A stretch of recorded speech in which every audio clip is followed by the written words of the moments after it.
रात्रीचे सुमारे 12:30 वाजले होते। नाशिक सोडून बराच वेळ झाला होता आणि आता कसारा घाट पूर्णपणे सुरू झाला होता। आकाशात चंद्र दिसत नव्हता, ढगांनी सगळं झाकून टाकलं होतं। पावसाची हलकी सर पडत होती आणि रस्त्यावर पडलेलं धुकं हळूहळू गाडीच्या काचांवर बसत होतं।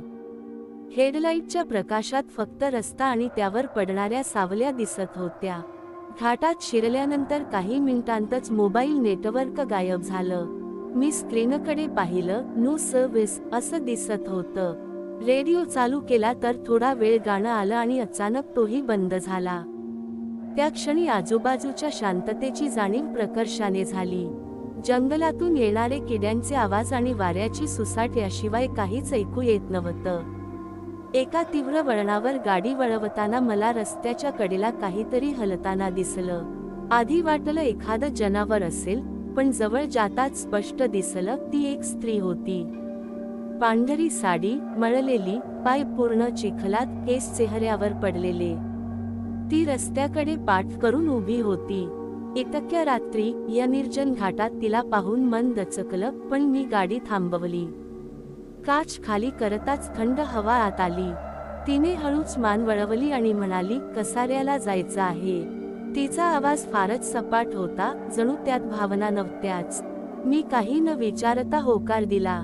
ती मागच्या सीटवर बसली। दरवाजा बंद झाल्याचा आवाज झाला, पण मला दार हलल्याचं जाणवलंच नाही। गाडी पुढे निघाली। काही मिनिटं पूर्ण शांतता होती। मला सतत आरशात पाहावंसं वाटत होतं, पण तिचा चेहरा नीट दिसत नव्हता। अचानक गाडीच्या आत गारवा प्रचंड वाढला। श्वास घेताना धूर निघेल इतकी थंडी जाणवत होती। तिने मग बोलायला सुरुवात केली। ती म्हणाली, मी रोज इथूनच जाते।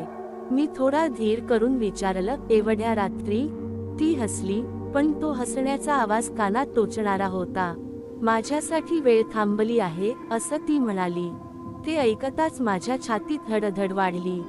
गाडीच्या हेडलाईटमध्ये रस्त्यावर अचानक काहीतरी चमकलं। ब्रेक मारण्याआधीच डोळ्यांसमोर दृश्य बदललं। उलटलेली कार, फुटलेल्या काचा, रस्त्यावर पडलेलं रक्त आणि त्यातून उठणारी किंकाळी। मला जणू तो अपघात प्रत्यक्ष पाहतोय असं वाटलं।